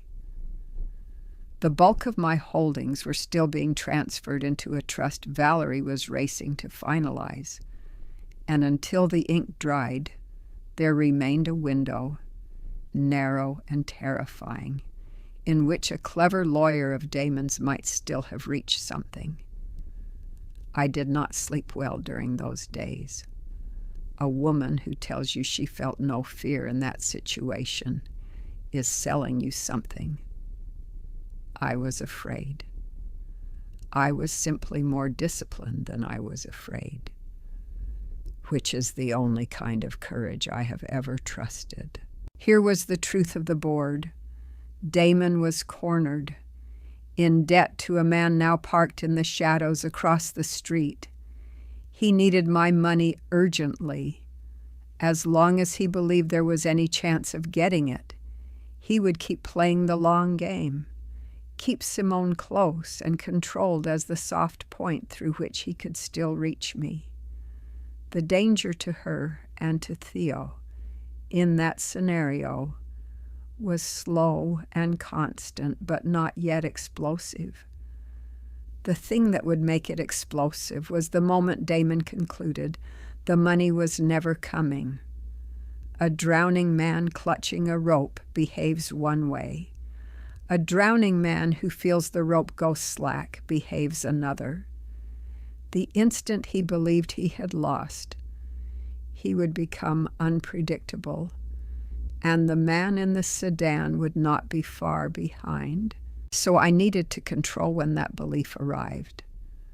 I needed Damon to think, for just long enough, that he had already won, that the old woman had folded the way old women fold, so that he would lower his guard, ease the pressure on Simone, and give me the window to get her and the boy out clean. And then, when they were safe, the whole structure beneath him could collapse on my timing, not his. That was when I made the decision everyone would misunderstand, which was exactly why it might work. I decided to leave. I would go away visibly, in a manner that would get back to Damon within a day. I would let it be known, through the family channels that carry news faster than any wire, that Marlene Carter, wounded and rejected, had given up and gone abroad to lick her wounds, an old woman pushed out of her daughter's life, fleeing to Europe to feel sorry for herself. It was precisely the story Damon already wanted to believe, because it fit his picture of who I was. And people believe most easily the things they already think they know. He would hear I had run, and he would relax. He would tell himself the inheritance was still alive. That distance would soften me. He would wait. And while he waited, he would stop watching so closely. I had wanted to see Italy my whole life. the Amalfi Coast, those impossible villages stacked up the cliffs above a sea the color of a dream.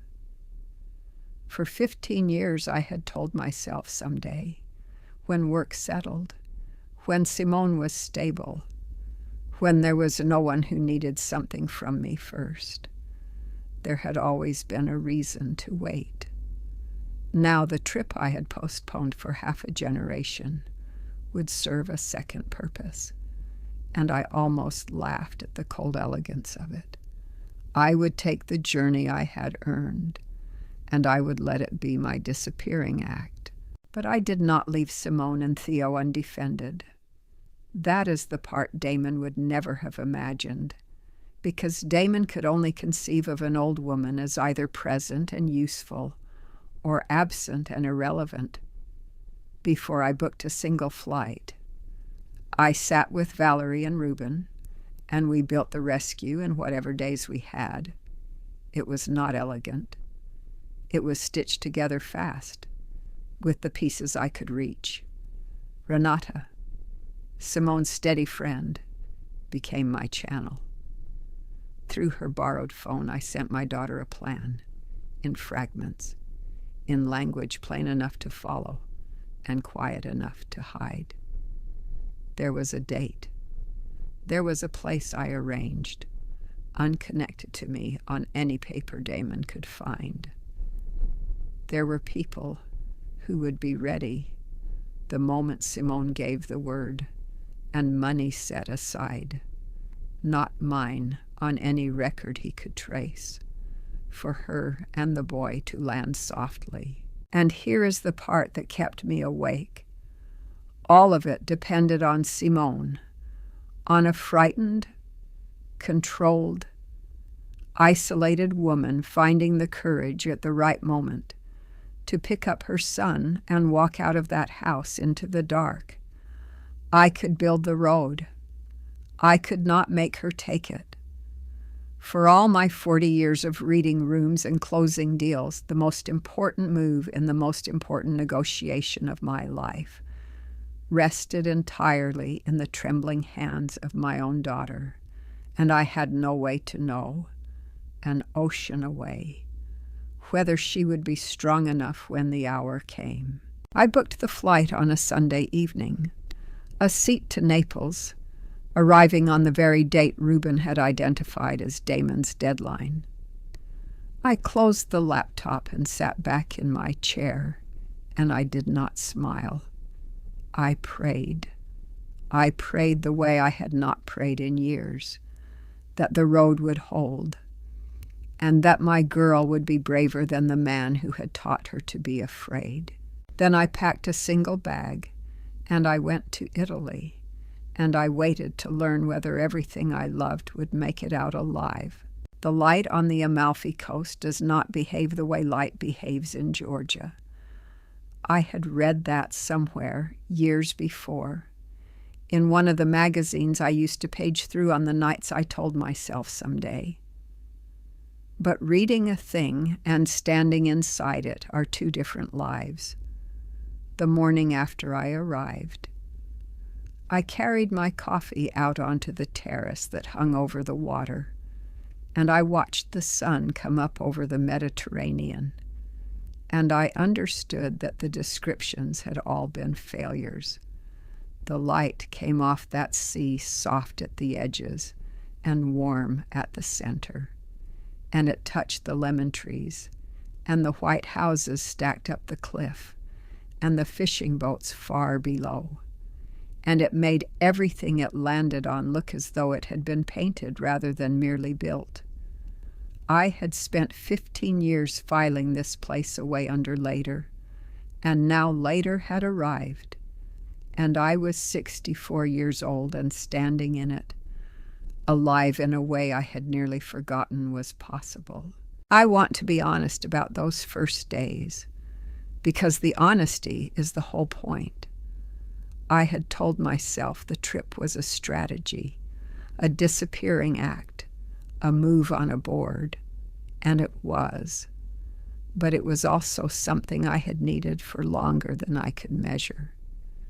For 40 years I had organized my whole self around being needed, until my own wants had learned to sit quietly in the corner and wait for a turn that never came. There was no one here who needed anything from me. No deal to close, no leak to seal, no schedule to cross-reference against anyone else's. The strangeness of that, the sheer unfamiliar lightness of it, was so foreign that on the second morning I had to set down my cup and breathe, because I did not at first recognize the feeling. And then I did, and its name was peace. But while I sat in that gold light, 4,000 miles away, the storm I had set in motion was breaking over Atlanta exactly on schedule. I learned the details afterward from Renata, from Valerie, from the family channels that carry everything in the end. The first thing that happened was that the accounts went cold. Damon, growing frantic as his deadline closed in, had gone at last to draw on the financial lifelines he had always assumed would be there, the quiet access to the old woman's money that he had counted on the way you count on the floor beneath your feet. And he found nothing. The card that paid for Theo's school declined.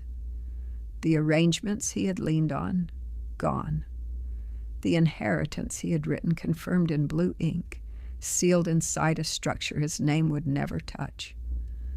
I had timed the final severances to register in those last days, so that the discovery would land on him precisely when he had the least room left to absorb it. I am told he did not handle it well. There was shouting in that house with the white columns, the kind that frightens a child, the kind a 6-year-old hears through a closed door and remembers. And into the middle of that panic, the man from the dark sedan stopped waiting in the shadows and came to the door. I do not know everything that was said on that porch. Renata, relaying what a shaking Simone told her afterward, said only that 2 men came, that they were calm in the way that is far worse than shouting, and that they made it plain to Damon that his time was finished, and that they did not care how he found what he owed, only that he find it, and soon. And then they said the thing that broke whatever was left of Simone's paralysis. They told him, quite calmly, that they knew exactly which house he lived in, and exactly who else lived in it, and that a man's family had a way of helping him remember his obligations. A woman can be frightened into silence for herself for a very long time. She cannot be frightened into silence about her child. That was the night Simone gave the word. She did exactly as I had laid out through Renata's phone, in the small hours after Damon had finally fallen into the exhausted sleep of a cornered man. She woke Theo gently and told him they were going on an adventure to see a friend. She took nothing but a bag she had packed in pieces over the preceding days, and she carried her son out of that house and into a car, driven by one of the right kind of people I had arranged. And she did not look back at the white columns as they pulled away. By the time the sun came up over Atlanta, my daughter and my grandson were safe, in a place Damon Wells did not know existed, with people watching over them and money enough to breathe.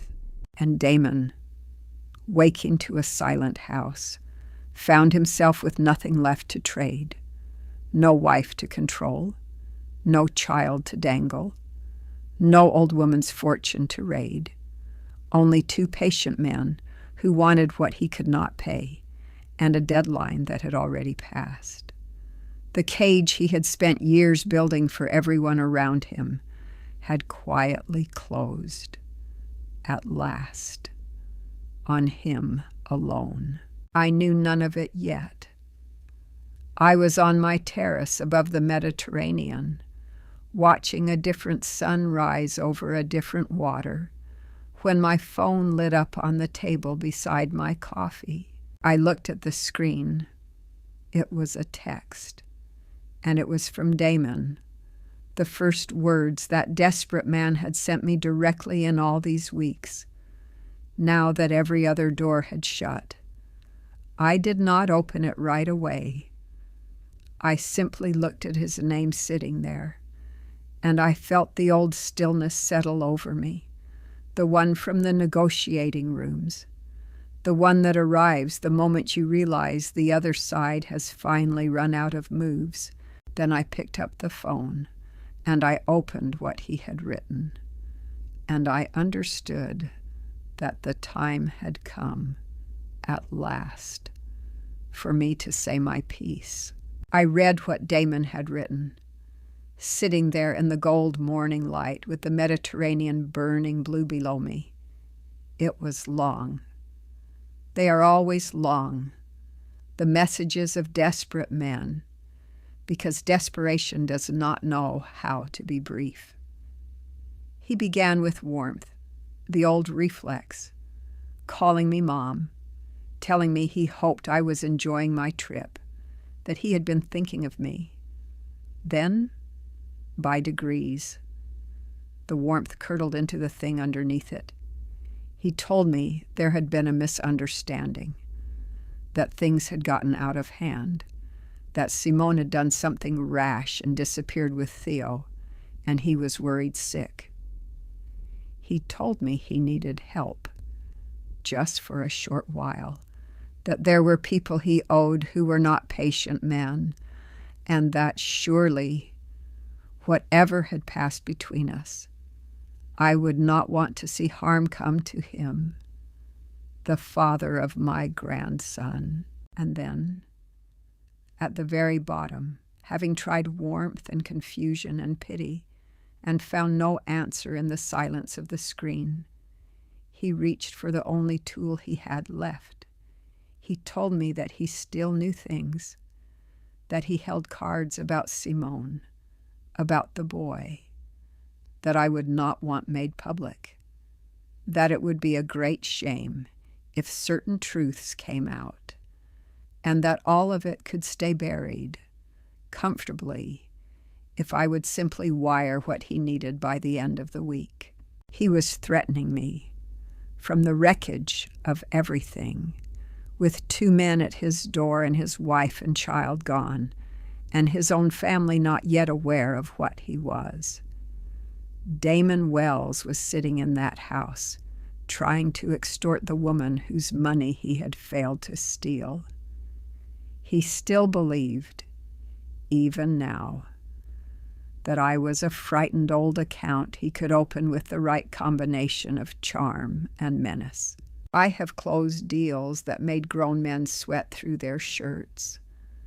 I have sat across tables from people who held real power over me, and let them talk themselves into ruin while I said nothing. And I have learned that the most devastating answer a person can give is never the longest one. It is the shortest. It is the one so brief, so utterly without fear, that it tells the other side everything they need to know about how badly they have miscalculated. I did not write a paragraph back to Damon Wells. I did not defend myself or threaten him in return, or explain the trust or the lawyers or the floor that had already vanished from under him. I gave him no purchase, no thread to pull, nothing to argue with. I typed 3 words. I read them once, and I pressed send. "Run! Damon, run!" Then I set the phone face down on the table beside my coffee, and I picked up my cup, and I watched the fishing boats move across the water, and I did not wait for a reply.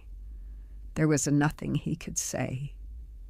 He would read those 3 words, and he would understand, finally and completely. What I had understood weeks ago in the dark of my reading chair, that the old woman he had categorized as a funding source had never once been afraid of him, that she had seen him coming from a long way off, that every door was already closed, every dollar already beyond his reach, and that the only useful thing left for him to do with the little time he had was the thing she had just advised. Run. I want to be clear that I felt no joy in it. People expect triumph in a moment like that, and there was none. What I felt was something quieter and far cleaner.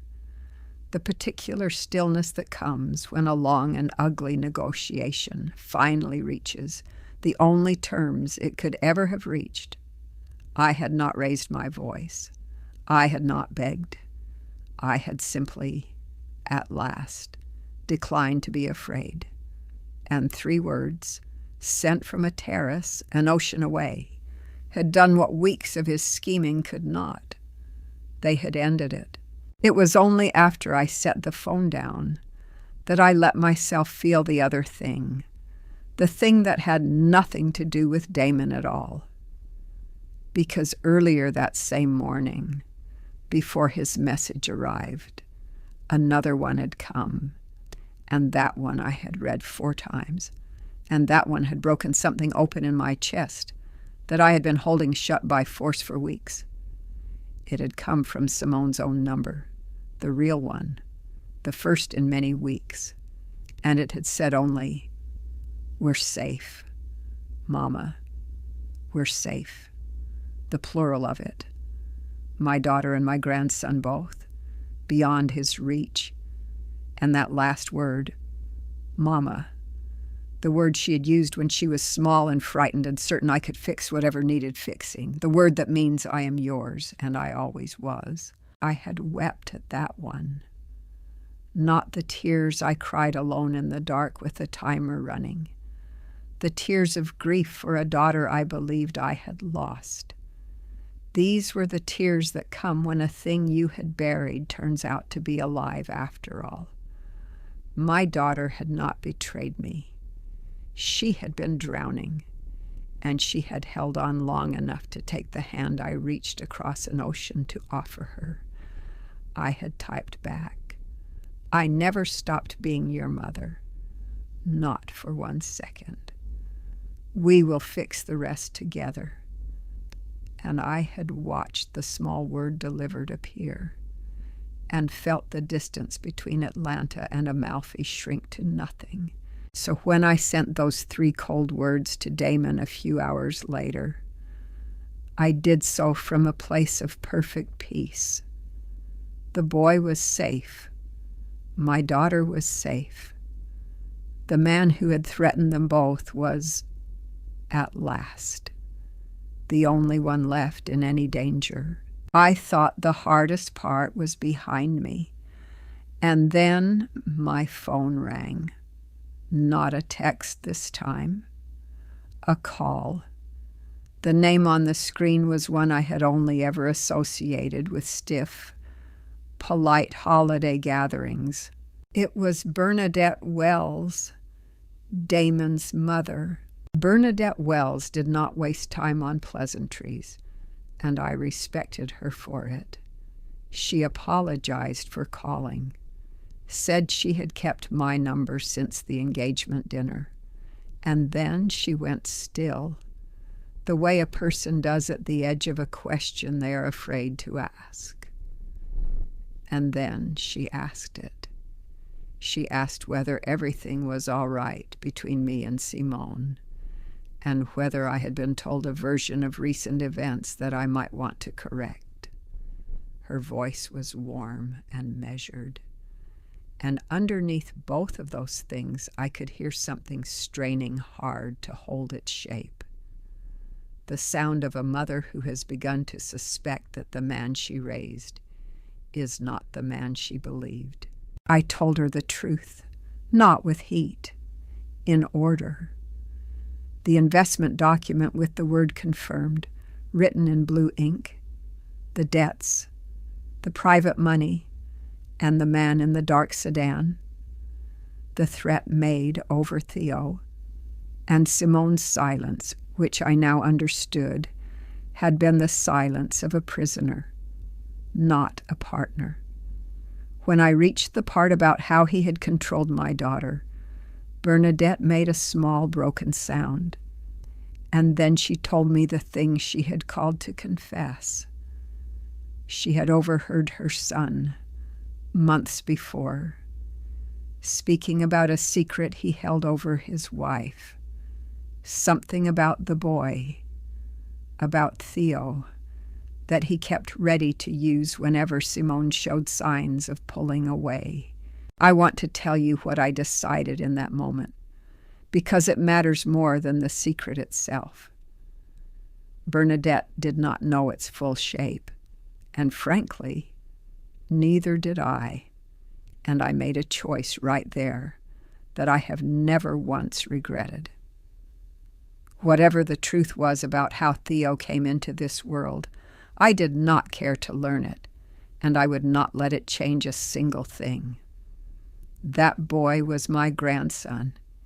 He had been my grandson since the first time he fell asleep against my shoulder.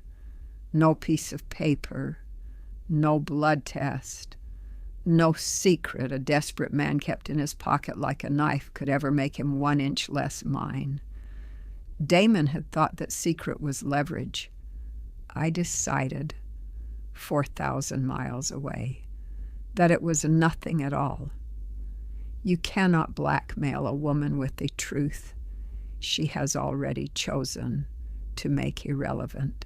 I told Bernadette exactly that, and I heard, on the other end of the line, the composure she had carried through the whole call finally give way, not to anger, but to something quieter and far more final. She told me she and her husband had already decided they were finished protecting him. I thanked her, but I told her there was one thing I needed to do myself. I flew home 2 days later. I did not go to my own house first. I drove straight to the house with the white columns, the house I had quietly paid the larger part of to put a roof over their heads, and I let myself in with the key I had never returned, because there was a piece of this that belonged to me and to no one else. Damon was there, alone, in a house gone hollow. Simone and Theo were safe and far away. His parents had cut him off.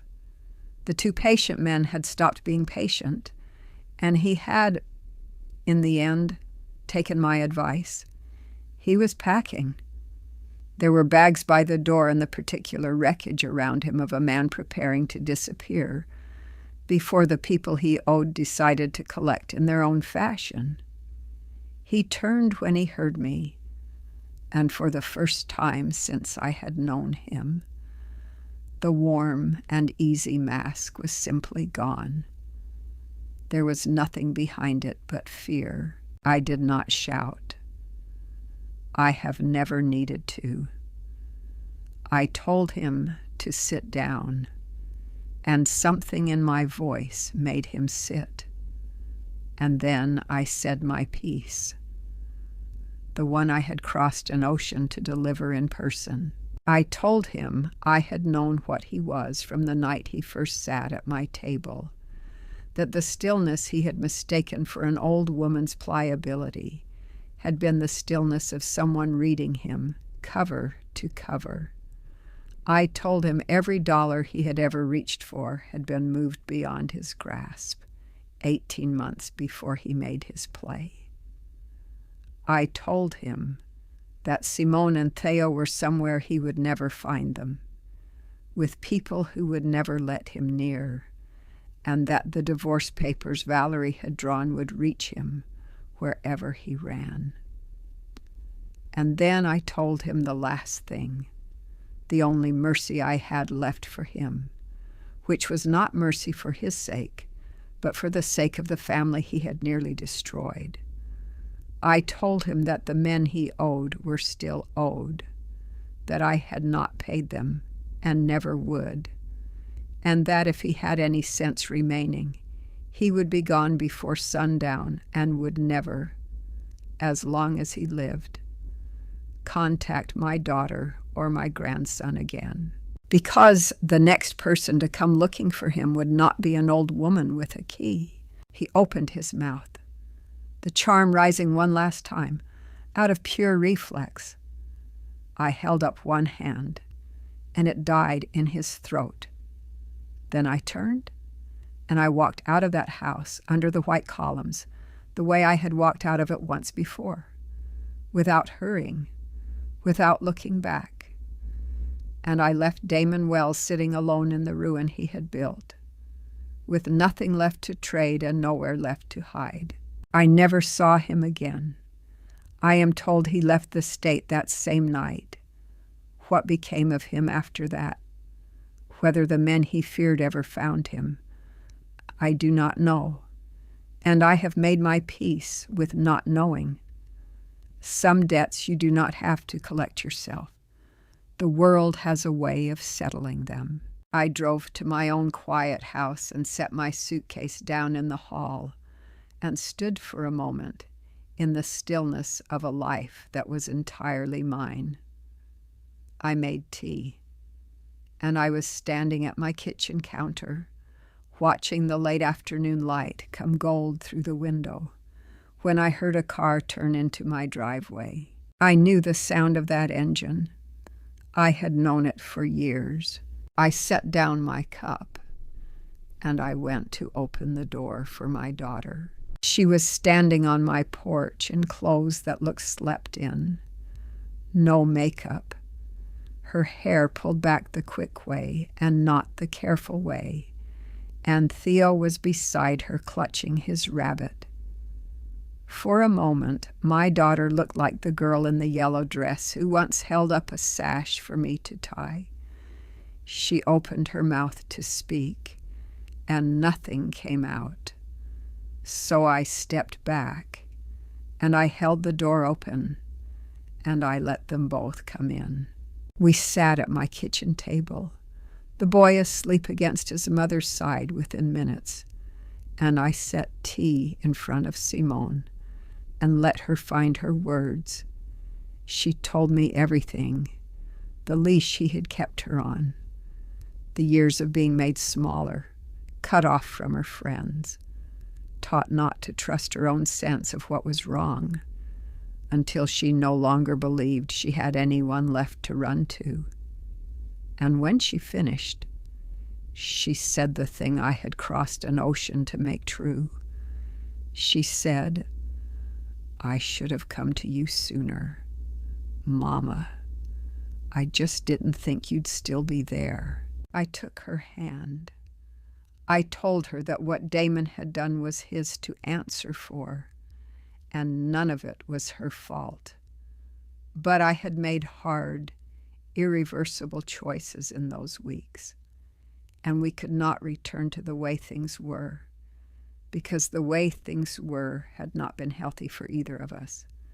I would never stop being her mother, but I would never again be the silent floor a household stands on without looking down. What came next? We would build together, slowly, honestly. She nodded and she cried, and for the first time in years, there was no transaction in the room, only a daughter, a mother, a sleeping child, and the long road back. Weeks later, I told her the rest, about Harold's letter and the promise I had made him, to give my true self only to someone who could see me with empty hands. And then, at last, the size of the thing I had hidden behind my name all these years. There was no greed in her face, only a stunned grief that I had carried such a weight alone. She had come to my door with empty hands, asking nothing but to be seen. She was the answer to the question I had been asking my whole life. I did not simply hand it to her. Instead, I built something, a trust to protect Theo's future, untouchable, his alone, and a fund in Harold's memory for older women being quietly stripped of everything they built by the people who were supposed to love them. By the grace of God, I had the means to make my ending different. The fund exists so other women might choose themselves before it is too late. Now let me tell you the thing I learned, so it might cost you less than it cost me. The people who love you and the people who need you are not always the same people, and a woman can spend 30 years confusing the second for the first. We are taught, those of us who give, that love means being endlessly available, that a good mother is a door that never closes and a well that never runs dry. But a well that never runs dry is not loved. It is used. And there is no dignity in being used by the very people you would have given everything to freely, if only they had asked instead of taken. I learned far too late that the most loving word I ever spoke was no. Not no to my daughter, but no to being made invisible in my own life. If you are listening, and something in this has settled into your chest, the way certain truths do, then perhaps you already know the feeling.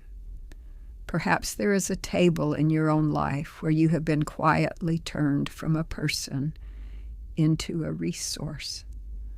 I want you to know that it is not too late for you, the way it was nearly too late for me. By the grace of God, I remembered who I was before the waiting hollowed me out. And by the grace of God, so can you. You are not the help you provide.